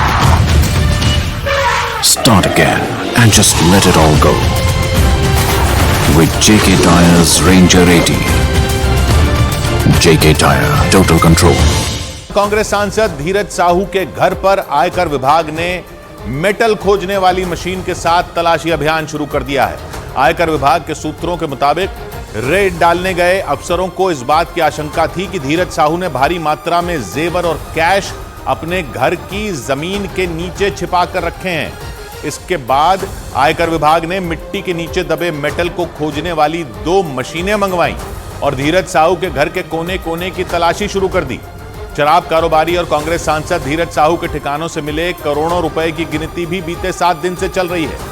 उसके साथ ही उनके अलग अलग ठिकानों पर आयकर विभाग की टीम पिछले 7 दिन से छापे भी मार रही है। सूत्रों के मुताबिक रांची में धीरज साहू के घर के अंदर छापेमारी में जुटी आयकर विभाग की टीम जमीन के नीचे दबे कैश की तलाश में जुट गई और इसके लिए आयकर विभाग की टीम ने 2 मशीनें मंगवाकर उनके घर की मिट्टी की जांच शुरू कर दी। रांची में धीरज साहू के घर पर रेड के दौरान सामने आए वीडियो में आयकर विभाग के कुछ कर्मचारी जमीन पर लाल रंग की उस मशीन को चलाते दिखे। 2 मशीनों को यहाँ पर लाया गया जिसके जरिए पूरे परिसर की जो जांच है इस वक्त यहाँ पर की जा रही है। सूत्रों के मुताबिक आयकर विभाग के अफसरों को इस बात की आशंका थी कि धीरज साहू ने अपने घर के अंदर जमीन के नीचे भी कैश और जेवर छिपा कर रखे हैं। इसीलिए जमीन के नीचे मेटल की तलाश करने वाली 2 मशीनों को मंगवा लिया गया। और उसके बाद आयकर विभाग की टीम ने धीरज साहू के घर के बगीचे और आंगन वाले हिस्से में इस मशीन को चलाकर तलाशी ली। जिस मशीन से धीरज साहू के घर और आंगन को खंगाला जा रहा था उसमें 4 पहिए लगे हुए नजर आए। और बताया गया कि ये मशीन जमीन के नीचे छिपे किसी भी तरह के मेटल को तुरंत तलाश लेती है। और कांग्रेस सांसद धीरज साहू के घर के जमीन के अंदर खजाना ढूंढने वाली मशीन इसलिए लाई गई क्योंकि उनके ठिकानों से पिछले 7 दिन में 100-200 नहीं बल्कि 350 करोड़ से ज्यादा की नकदी मिल चुकी है। और नोटों के उस ढेर की जो तस्वीरें सामने आई उसने पूरे देश को हैरान कर दिया। धीरज साहू के ओडिशा के ठिकाने से जो वीडियो सामने आया उसमें नोटों के बंडल ही बंडल दिखे। लोगों की अलमारियों में पैसे होते हैं लेकिन वहां जो कमरा दिखा वो पूरा कमरा ही नोटों से भरा था। आयकर विभाग के सूत्रों के मुताबिक कमरे में लोहे की 9 अलमारियां मिली थी और इन अलमारियों में भरा कैश देखकर आयकर विभाग की टीम की आंखें भी फटी की फटी रह गईं। नोटों से भरे उस कमरे में अलमारियों में दिख रही रकम के अलावा कई बैग भी दिखाई दिए जिनमें नोटों के बंडलों को ऊपर तक भरकर रखा गया था। ओडिशा के बुलंगीर में इस कमरे में नोटों के बंडलों को देखने के बाद अंदाजा लगाया जा रहा है कि 200 करोड़ से ज्यादा की रकम तो यहीं जमा करके रखी गई थी। लेकिन सूत्रों के मुताबिक आयकर विभाग धीरज साहू के ठिकानों से मिले कैश की पूरी कुंडली खंगाल रहा है। उसके साथ ही नोटों की गिनती भी कराई जा रही है। सूत्रों के मुताबिक ओडिशा में छापेमारी में मिले करोड़ों रुपयों को छापेमारी वाली जगह पर ही गिना गया, जबकि बाद में बचे हुए कैश को बोरियों और बैग में भरकर ओडिशा के बलंगीर की स्टेट बैंक की शाखा में भेज दिया गया। और एक रोज पहले वहां से सामने आए एक वीडियो में कड़ी सुरक्षा के बीच बैंक कर्मचारी छापेमारी में मिले कैश को बैगों और लोहे के बड़े बड़े बक्सों में भरकर बैंक ले जाते दिखे। इसके बाद बैंक के अंदर 3 बैंकों के 50 कर्मचारियों को 40 मशीनों के साथ नोट गिनने में लगा दिया गया। बैंक के अंदर इतनी बड़ी मात्रा में कैश देखकर हर कोई दंग था। नोट गिनने के लिए लगाए गए कर्मचारियों की आंखें भी फटी की फटी रह गईं। बैंक के अंदर बड़े से हॉल में टेबल के ऊपर चारों तरफ बस नोटों के बंडल ही नजर आ रहे थे। टेबल पर नोट गिनने वाली मशीनों के साथ कतार में बैठे बैंक कर्मचारी बेहद सावधानी के साथ नोट गिनते दिखे। बताया गया कि वहां नोटों की गिनती के लिए कुल 70 लोगों को काम पर लगाया गया और उन्हें नोट गिनने के अलावा अलग अलग काम दे दिया गया। कुछ लोगों को नोटों की गिनती की पूरी प्रक्रिया की वीडियोग्राफी के काम में लगाया गया। आयकर विभाग के सूत्रों के मुताबिक छापेमारी के दौरान कोई भी एक्शन बिना वीडियो रिकॉर्डिंग के पूरा नहीं किया गया। यानी आयकर विभाग की टीम ने छापेमारी के दौरान पूरी सावधानी बरती। आयकर विभाग के सूत्रों के मुताबिक ज्यादातर नकदी ओडिशा में धीरज साहू के भाई की कंपनी बौद्ध डिस्टिलरी प्राइवेट लिमिटेड के परिसर से बरामद की गई। सूत्रों के मुताबिक आयकर विभाग की जांच टीम ने मामले में कंपनी के उन अधिकारियों और कर्मचारियों के बयान भी दर्ज किए हैं जो तलाशी के दौरान वहां मौजूद थे। आयकर विभाग की टीम ने 6 दिसंबर को झारखंड में रांची और लोहरदगा में धीरज साहू के पैतृक आवास पर उनकी शराब कंपनी के ऑफिस में और कोलकाता में उनके एक ठिकाने पर एक साथ छापा मारा था। इसके अलावा आयकर विभाग ने ओडिशा के संबलपुर, बलांगीर, टिटलागढ़, बौद्ध, सुंदरगढ़, राउरकेला और भुवनेश्वर में एक साथ छापा मारकर हड़कंप मचा दिया। और इस छापेमारी के दौरान नोटों से भरे कमरे का वीडियो वायरल होने के बाद कांग्रेस सांसद धीरज साहू और उनके परिवार की चर्चा पूरे देश में होने लगी। उनकी कमाई, कारोबार और अरबों की संपत्ति लोगों में चर्चा का विषय बन गई। क्योंकि झारखंड के लोहरदगा के रहने वाले धीरज साहू सांसद होने के साथ साथ एक बड़े शराब कारोबारी भी हैं। खबरों के मुताबिक आजादी से पहले धीरज साहू के परिवार का शराब कारोबार पूरे पूर्वी भारत में फैला था। करीब 100 साल पहले ही उनके पिता और दादा शराब कारोबार से जुड़ गए थे। बाद में दादा और पिता के व्यापार को धीरज साहू ने आगे बढ़ाया और दूसरे कारोबार में भी हाथ आजमाया। कांग्रेस सांसद धीरज साहू की शराब company Baldev Sahu and group of companies Odisha की सबसे बड़ी शराब बनाने और बेचने वाली कंपनियों में एक है और इसी कंपनी की साझेदार है बौद्ध डिस्टिलरी प्राइवेट लिमिटेड नाम की कंपनी, जिसके ठिकाने पर आयकर विभाग ने छापे मारे और भारी मात्रा में कैश बरामद किया।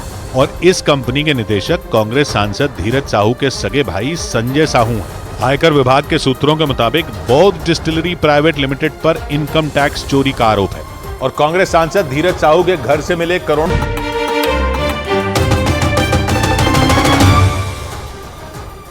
उधर बड़ी खबर आई दक्षिण चीन सागर में चीन और फिलीपींस के बीच बड़े तनाव से जुड़ी। समंदर में चीन ने 3 दिनों में फिलीपींस पर दूसरा हमला कर दिया। आरोप है कि चीन की सेना ने अपने युद्धपोत के जरिए फिलीपींस के 3 जहाजों में टक्कर मार दी, जबकि उनमें एक जहाज के ऊपर पानी की बौछार भी कर दी। चीन की सेना की इस हरकत से फिलीपींस का एक जहाज समंदर में तबाह हो गया। समंदर में हुई इस झड़प के बाद चीन और फिलीपींस के बीच जंग छिड़ने की आशंका जताई जाने लगी। बताया गया कि फिलीपींस के तीनों जहाज समंदर में तैनात अपने सुरक्षा बल के लिए खाने पीने का सामान लेकर जा रहे थे, लेकिन दक्षिण चीन सागर को अपनी जागीर समझने वाले चीन ने फिलीपींस के तीनों जहाजों को घेर लिया और टक्कर मार दी। माना यह जा रहा है कि चीन तो फिलीपींस के जहाजों को पूरी तरह तबाह करने की प्लानिंग कर चुका था। और आरोप है कि चीन ने दक्षिण चीन सागर में न सिर्फ फिलीपींस के 3 जहाजों को टक्कर मारी, बल्कि उसके जहाजों को तबाह करने के लिए समंदर के पानी को ही हथियार बना लिया। क्योंकि दक्षिण चीन सागर में हुए हमले का जो वीडियो सामने आया, उसने चीन के मंसूबे को पूरी दुनिया के सामने उजागर कर दिया। सामने आए उस वीडियो में 2 युद्धपोत एक जहाज के ऊपर तेजी से पानी की बौछार करते नजर आए, जबकि फिलीपींस के सैनिक अपने उस जहाज को समंदर में टिकाए रखने के लिए जद्दोजहद करते दिखाई दिए, क्योंकि वो जहाज समंदर में एक नहीं बल्कि दोनों तरफ से चीन के युद्धपोतों के बीच घिरा दिखाई दिया। इस दौरान दोनों युद्धपोतों से चीन के सैनिक लगातार फिलीपींस के उस जहाज पर पानी की बौछार कर उसे खदेड़ने की कोशिश करते दिखे। ऐसा लगा जैसे कुछ ही देर में वो जहाज समंदर में डूब जाएगा, क्योंकि पूरी ताकत के साथ चीन के सैनिक उस पर हमला करते नजर आए। हालांकि फिलीपींस की फौज भी चीन के सैनिकों का डटकर मुकाबला करती दिखाई दी, लेकिन दक्षिण चीन सागर में ज्यादा देर तक फिलीपींस की फौज उस जहाज को सुरक्षित नहीं रख पाई। मतलब कि फिलीपींस के जहाजों को समंदर में पूरी तरह बर्बाद करने की मंशा रखने वाले चीन का मकसद कामयाब हो गया। और फिलीपींस की तरफ से जारी किए गए उस वीडियो ने इस पर मोहर लगा दी, यानी कि चीन समंदर से ही फिलीपींस को चुनौती देने में जुटा है। इसलिए उसने दक्षिण चीन सागर में अपने युद्धपोतों को तैनात किया और फिलीपींस के 3 जहाजों को निशाना बनाया। लेकिन चीन अपने ही बिछाए जाल में दुनिया के सामने गिर गया, क्योंकि फिलीपींस की नौसेना ने चीन को बेनकाब करने के लिए वो वीडियो जारी कर दिया, जिसमें उसकी सेना अपने युद्धपोतों के जरिए पानी की ताकतवर लहरों से उस जहाज को नेस्त नाबूद करती नजर आई। और ये माना जा रहा है कि ऐसा करके उसने फिलीपींस को कमजोर और खुद को ताकतवर साबित करने की कोशिश की, ताकि दक्षिण चीन सागर में फिलीपींस उससे आंख मिलाने की हिम्मत न कर पाए। लेकिन अपने ऊपर लगे आरोपों पर चीन ने चुप्पी साध ली, जबकि दक्षिण चीन सागर में तैनात फिलीपींस की सेना के प्रमुख ने उनके जहाज को नुकसान पहुंचाने के लिए सीधे तौर पर चीन को ही जिम्मेदार ठहरा दिया। और फिलीपींस के मुताबिक दक्षिण चीन सागर में जिस वक्त चीन के युद्धपोतों ने उसके जहाजों को टक्कर मारी, उस वक्त उसके सेना प्रमुख सुरक्षा बल के साथ दूसरे जहाज में मौजूद थे। और आरोप है कि चीन ने जानबूझकर फिलीपींस के सेना प्रमुख के सामने उनके 3 जहाजों को टक्कर मारी, ताकि दुनिया के सामने ये संदेश दिया जा सके कि वो अपने दुश्मन देशों से किसी भी कीमत पर डरने वाला नहीं है। यानी कि चीन ने फिलीपींस की सेना को ही ललकार दिया। इतना ही नहीं, चीन ने ये चेतावनी भी दे डाली कि जब फिलीपींस के सेना प्रमुख के सामने उसके जहाजों को खदेड़ा जा सकता है, तो उसके सुरक्षा बल के बाकी जवानों से निपटना चीन के सैनिकों के लिए चुटकियों का खेल होगा। मतलब साफ है कि चीन दक्षिण चीन सागर को जंग का मैदान बनाना चाहता है, इसीलिए वो फिलीपींस को घेरने की तैयारी में जुटा है। क्योंकि फिलीपींस ने आरोप लगाया कि दक्षिण चीन सागर में उसके जहाज को तबाह करने के साथ चीन की सेना ने रास्ता बताने वाले डिवाइस और कम्युनिकेशन सिस्टम को भी नुकसान पहुंचाया, ताकि समंदर में तैनात फिलीपींस के सैनिक अपने अधिकारियों से संपर्क न कर सकें और इसका फायदा उठाकर चीन दक्षिण चीन सागर में उसके सैनिकों पर हमले कर सके। फिलीपींस की फौज ने यह आरोप लगाया कि समंदर में हुए हमले के दौरान उसके जहाज में लगे रास्ता बताने वाले डिवाइस और कम्युनिकेशन सिस्टम को भी निशाना बनाया गया।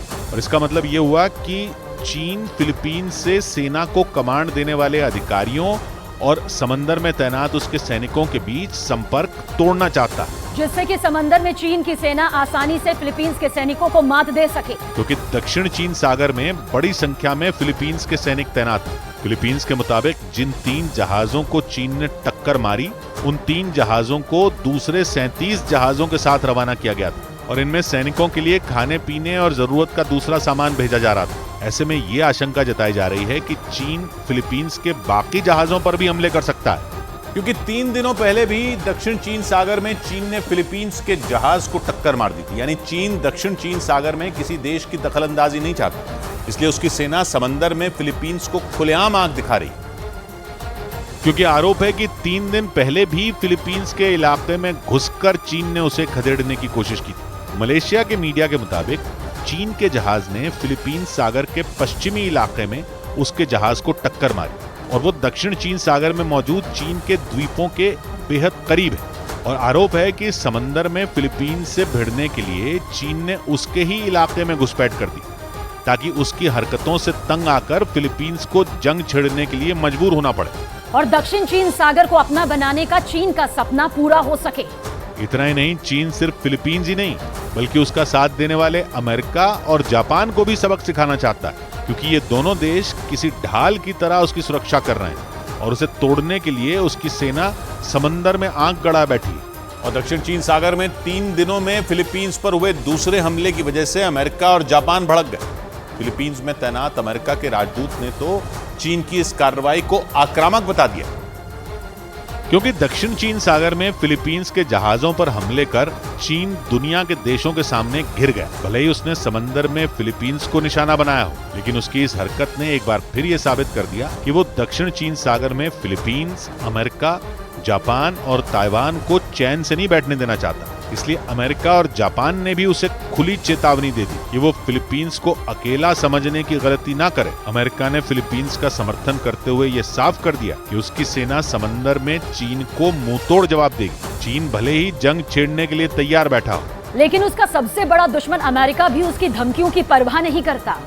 ऐसे में ये माना जा रहा है कि अमेरिका, जापान और फिलीपींस जैसे देश जंग को टाल रहे हैं। अगर इन देशों ने मिलकर चीन के खिलाफ हमले का प्लान तैयार कर लिया तो उसके लिए मुश्किलें खड़ी हो सकती हैं। उधर बड़ी खबर आई गाजा में जंग के बीच अमेरिका और इजरायल के रिश्ते में आते उतार चढ़ाव से जुड़ी हुई। गाजा में इजरायल के आक्रामक रवैये से अमेरिका और इजरायल के रिश्तों में दरार पड़ती नजर आई, क्योंकि गाजा में सैकड़ों लोगों की कपड़े उतरवाकर करवाई गई परेड पर अमेरिका ने चिंता जताई।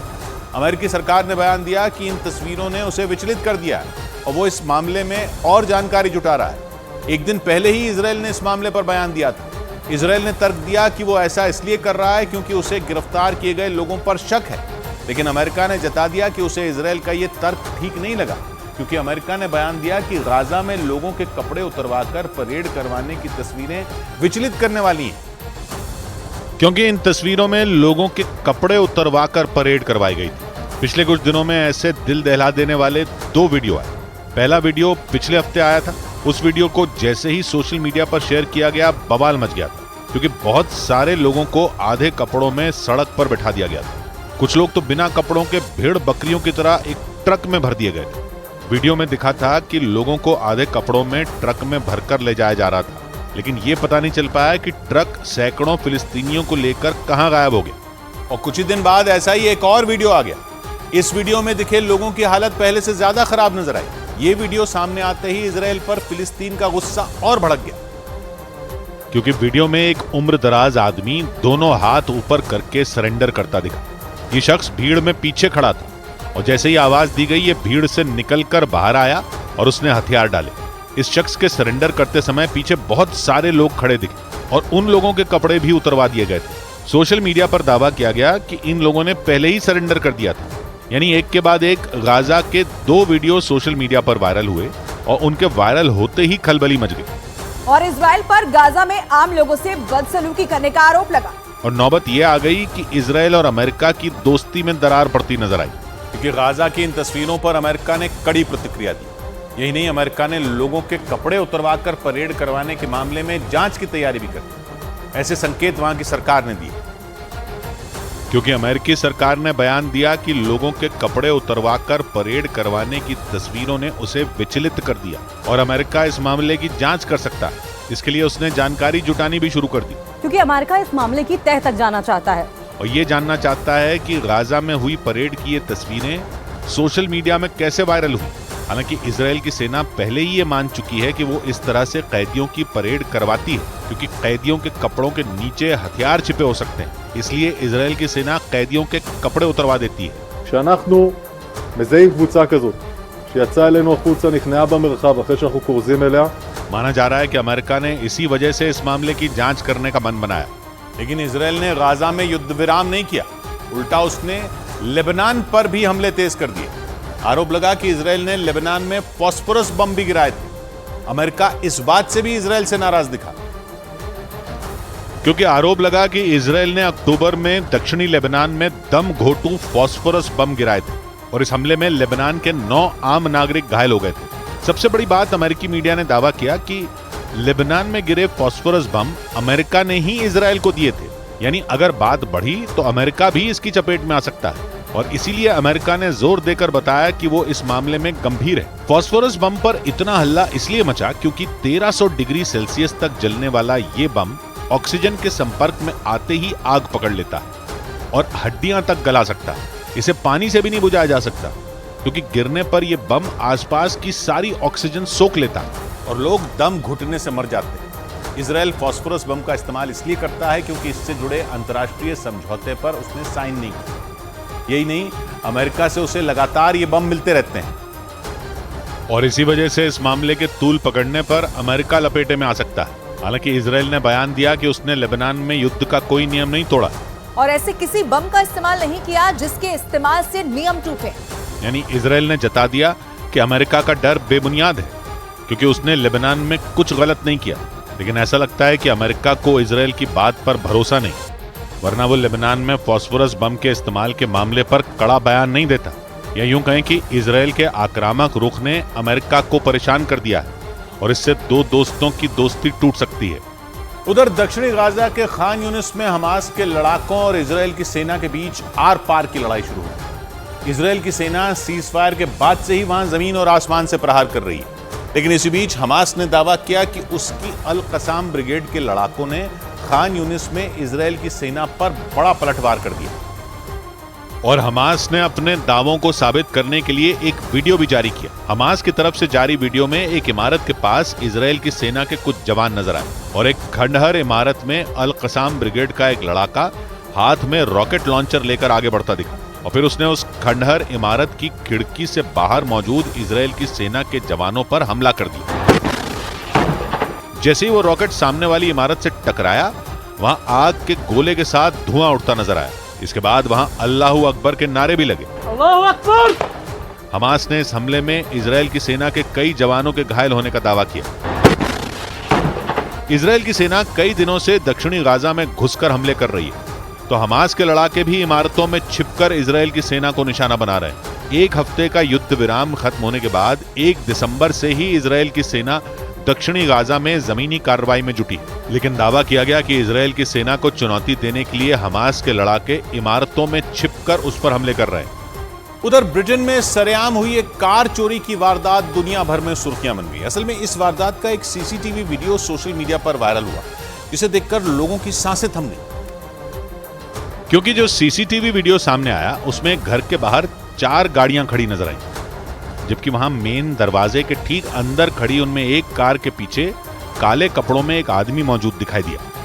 इस बीच वहां फायरिंग जैसी तेज आवाज सुनाई दी और वो आदमी कार के आगे की तरफ बढ़ता नजर आया। इसके बाद बिना देरी किए वो ड्राइविंग सीट की तरफ से उसका दरवाजा खोलता दिखा और कुछ ही सेकंड बाद वो कार स्टार्ट करता दिखाई दिया। लेकिन इस दौरान घर के अंदर से हरी जैकेट पहना दूसरा आदमी भागता हुआ आया और आनन फानन में उस कार का दरवाजा खोलता हुआ नजर आया, जबकि कार के अंदर बैठे उस आदमी ने स्पीड बढ़ाई और वो कार को पीछे की तरफ तेजी से ले गया। लेकिन बाहर से उस कार का दरवाजा पकड़ा हुआ दूसरा आदमी घिसटता रहा। वहां मेन गेट की दीवार से वो टकराया, जबकि तेज टक्कर की वजह से वो दीवार टूट गई और दूसरा आदमी वहीं गिर गया। इस बीच कार के अंदर मौजूद वो आदमी कार लेकर फरार हो गया। ये वीडियो ब्रिटेन के डॉनकस्टर इलाके का बताया गया और वहां बेखौफ तरीके से चोरी की वारदात को अंजाम दिया गया। इधर एक दिन पहले रिकॉर्ड ऊंचाई पर पहुंचने के बाद भारतीय शेयर बाजार में गिरावट रही और सेंसेक्स 377 अंक गिरकर बंद हुआ और इस दौरान मेटल को छोड़कर बाकी सभी सेक्टोरल इंडेक्स लाल निशान पर बंद हुए। Capital goods, oil and gas, power और रियल्टी सेक्टर के शेयरों में ज्यादा गिरावट रही, जिससे बॉम्बे स्टॉक एक्सचेंज का सेंसेक्स 377 अंक गिरकर 69,551 पर बंद हुआ, जबकि निफ्टी 90 अंकों की गिरावट के साथ 20,906 के स्तर पर बंद हुआ और शेयर बाजार की खबर तो आपको कई जगह मिल जाएगी, लेकिन शेयर बाजार का एक्सपर्ट आपको बनाएगा सिर्फ मनी कंट्रोल प्रो। रस्ते रस्ते बात मिली, नुक्कड़ नुक्कड़ घात मिली, चिंदी चिंदी दिन पाए हैं, कतरा कतरा रात मिली। तो बात की एक बात कही अश्विनी ने, वक्त जहां मुट्ठी से फिसला, यादों की खैरात मिली। उस चौराहे शहदे आए, इस चौराहे मात मिली। मिलते हैं कल, घड़ी जब इशारा करेगी 9 बजे रात का। वक्त फिर होगा 100 बात की बात।